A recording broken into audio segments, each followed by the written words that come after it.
واپس آنے کا شکریہ ناظرین. ایک کالر کافی دیر سے ہولڈ پہ تھے, ہم نے کہا کہ اچھا مجھے آواز آ رہی تھی ان کے ہلو ہلو کی, تو میرے خیال میں لے لیتے ہیں کافی دیر سے. السلام علیکم جی.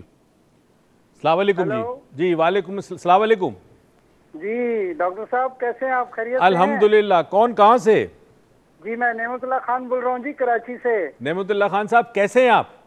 بس جی دعائیں آپ کی, آپ خیریت سے ہیں؟ بس اللہ کی دعا ہے اور اللہ کا کرم ہے, آپ لوگوں کی دعا ہے. واقعی میں ڈاکٹر معیز ان کو عروج کو مس کر رہے ہیں ہم لوگ. میں مس کر رہا ہوں, ہمارے کنٹرول روم مسلسل کوشش کر رہا ہے عروج کو فون ملانے کی, اور وہ فون مل نہیں رہا, تو شاید وہ کوئی مال شال میں ہوگی. دبئی میں جاتے ہیں تو بندہ مال میں تو جاتا ہی ہے نا. جی جی جی. بس سر ان کے بارے میں, نافرمان اولاد کے بارے میں ہی کہنا تھا کہ آج تک ہمیں بھی یاد ہے, آپ کو بھی یاد ہوگا کہ آپ نے بھی اپنے پیرنٹس سے کبھی آنکھوں میں آنکھیں ڈال کے بات نہیں کی ہوگی. صحیح کہہ رہے ہیں, آج تک. بالکل صحیح بات ہے. وہ ساری تربیت کی بات ہے کہ جیسے ہمیں تربیت ملی اور جیسے آپ کو تربیت ملی, ہمیں سب کو تربیت ملی, لیکن آج کل کے اولاد کو ہم دیکھتے ہیں تو وہ ماں باپ کی آنکھوں میں آنکھیں ڈال کے بات کرتی ہے. بالکل صحیح بات ہے. اور یہ سارے آج کل کے ماحول کا اثر ہے کہ یہ سب قرآن اور حدیث اور ان چیزوں کو بھول کر جو ہے نا وہ چل رہے ہیں. صحیح کہہ رہے ہیں. اور یہ چیز ہمیں یعنی پہلے سکھائی جاتی تھی, پہلے ماں باپ کا احترام سب کچھ, لیکن آج کل کی جو اولاد ہے وہ اسی لیے نافرمان ہو رہی ہے کہ وہ خدا اور رسول کے تمام احکامات کو بھول کر چل رہی ہے. ٹھیک ٹھیک. تو اس کے لیے جو ہے وہ جی کچھ کہہ رہے تھے؟ نہیں آپ کہیے, آپ فرمائیے پلیز. جی بس یہی میں کہہ رہا تھا کہ آج کل کی اولاد میں اور پہلے والی اولاد میں یہی, میرے پیرنٹس نہیں ہیں اس وقت دنیا میں, ٹھیک ہے, ان کی ڈیتھ ہو چکی ہے, مدر کی بھی فادر کی بھی. ٹھیک ہے نا. بس تو آپ کو بھی پتہ ہے کہ وہ شخص زیادہ محسوس کرتا ہے پیرنٹس کی کمی, کہ وہ کس کی خدمت کرے. میں جب یہ عیدی سینٹر میں یہ ان پروگرامز میں جب دیکھتا ہوں پیرنٹس کے بارے میں کہ وہ اپنی والدہ کو خود چھوڑ کے گئے ہیں اولاد. بالکل صحیح. یعنی ایک ماں باپ نے 10 بچوں کو پالا ہے, جیسے ابھی آپ نے ایک سٹوری سنائی تھی. صحیح کہہ رہے. ایک ماں باپ نے اپنے 10 بچوں کو پالا ہے, لیکن آج 10 بچے اپنے ماں باپ کو نہیں پال سکتے.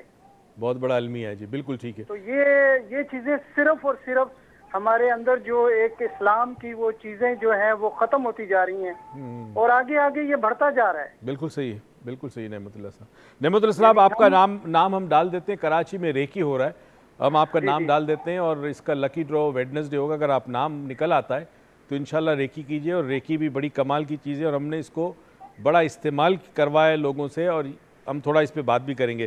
کال کرنے کا بہت بہت شکریہ, اور اپنے ویوز شیئر کرنے کا. Thank you very much. اللہ حافظ. یہ بڑا کامن ہے واقعی کہ 10 بچوں کو ماں باپ نے پالا, اور آج 10 بچے ماں باپ کو نہیں پال سکتے. اچھا سوال ایک پیدا ہوتا ہے, میں سوچتا ہوں کہ آج بھی ماں باپ کی تو پوری کوشش ہوتی ہے کہ بچوں کو بہترین تربیت دیں, ٹھیک ہے نا. اچھا وسائل بہت زیادہ اویلیبل ہیں, پڑھائی پہ بہت توجہ مائیں ٹائم دیتی. ہمارے زمانے میں مائیں اتنا ٹائم نہیں دے سکتی تھی. آج کل مائیں اتنا ٹائم نہیں دیتی, سوشل بہت ہو گئی ہیں. That is why. اچھا آپ یہ سمجھتی ہیں؟ اچھا میں سمجھتا ہوں ماں باپ جنرلی ٹائم نہیں دیتے, مگر مائیں امتحان میں بڑی زیادہ فکر مند ہوتی ہیں, ٹینس ہوتی ہیں.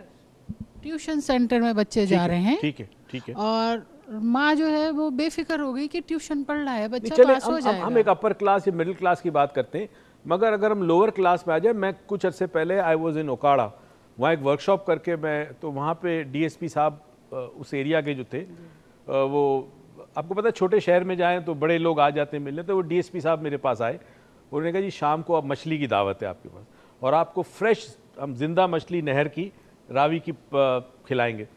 تو شام کو انہوں نے جیپ بھیجی, ہم گئے تو وہاں فریش مچھلیاں نکالی ہوئی انہوں نے, اس کو پین فرائیڈ جس کو کہتے ہیں, پین فرائیڈ.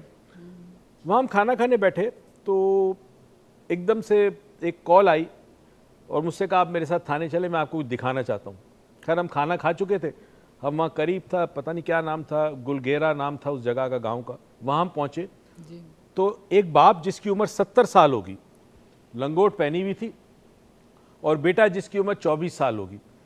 پتہ چلا باپ بیٹے میں کلاڑی سے جنگ ہوئی, یعنی کلاڑی سے لڑائی ہوئی ہے, کلاڑیوں سے, اور باپ نے بیٹے کا کلاڑی ماری ہے, وہ پورا اس کا سر پھٹ گیا تھا, اور اس وقت اس کو بینڈیج بھی کروائی تھی, اور کیس ہو گیا.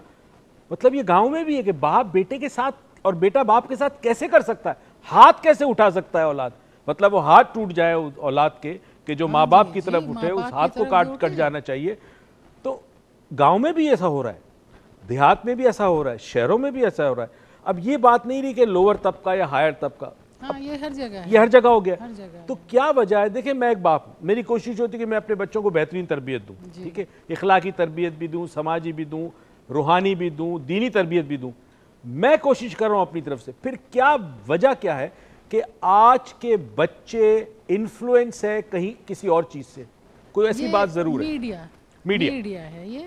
اور ہمارے یہاں فلمی اور یہ گانے اور یہ جو سب ہو گیا نا, اور موبائل پہ آپ دیکھیں کہ میوزک ہمارے مذہب میں حرام ہے, لیکن آپ نے ٹون جو ہے وہ میوزک سیٹ کر دیا. اب اگر مولانا ہے یا مطلب مذہبی اعتقاد کا ہے, مجبوراً وہ سن رہا ہے. اس لیے کہ آپ نے فون اٹھانا, اس نے آپ سے فون کرنا ہے. آپ کچھ کہنا چاہیں گے بھیا؟ کافی دیر سے آپ انتظار کر رہے ہیں. نام بتائیے. خاور عمران نام ہے میرا سر. میں ایک نافرمانی کی سزا اور اس میں والدین کے کردار کے حوالے سے بات کرنا چاہوں گا. جی ضرور کریں. تو بات ایسی ہے کہ سر ایک تقریباً لڑکا تھا 32-33 سال کا نا, تو سگریٹ بہت زیادہ پیتا تھا. تو والدین اس کو منع کرتے تھے کہ نہ پیا کرو, اچھی چیز نہیں ہے مطلب. تو وہ نافرمانی پہ نافرمانی کیے جا رہا تھا. تو ایسا ہوا کہ وہ کرتے کرتے بہت زیادہ ہیوی ڈرگز لینے لگ گیا. تو وہ بالکل نشے کا عادی ہو گیا. تو اب ایسا ہوا کہ اس میں تقریباً 8-10 سال بھی بیت گئے, تو اس کی ایج بھی بڑھنے لگی, لیکن اس میں والدین کے کردار ویسے رہا. اس کے جو مطلب دوست تھے وہ آہستہ آہستہ کر کے ساتھ چھوڑنے لگے اس کی نشے کی وجہ سے. ظاہر ہے ان کے گھر والے ان کو منع کرتے ہوں گے کہ اس کے ساتھ نہ رہا کرو, تو اس وجہ سے وہ آہستہ آہستہ کرتے اس کے سارے دوست اس کا ساتھ چھوڑ گئے. تو وہ بالکل مطلب تنہا ہو گیا, باہر تو وہ کہیں بیٹھنے کے قابل نہیں رہا. تو وہ پھر وہیں واپسی اپنے گھر کی طرف ہی لوٹا.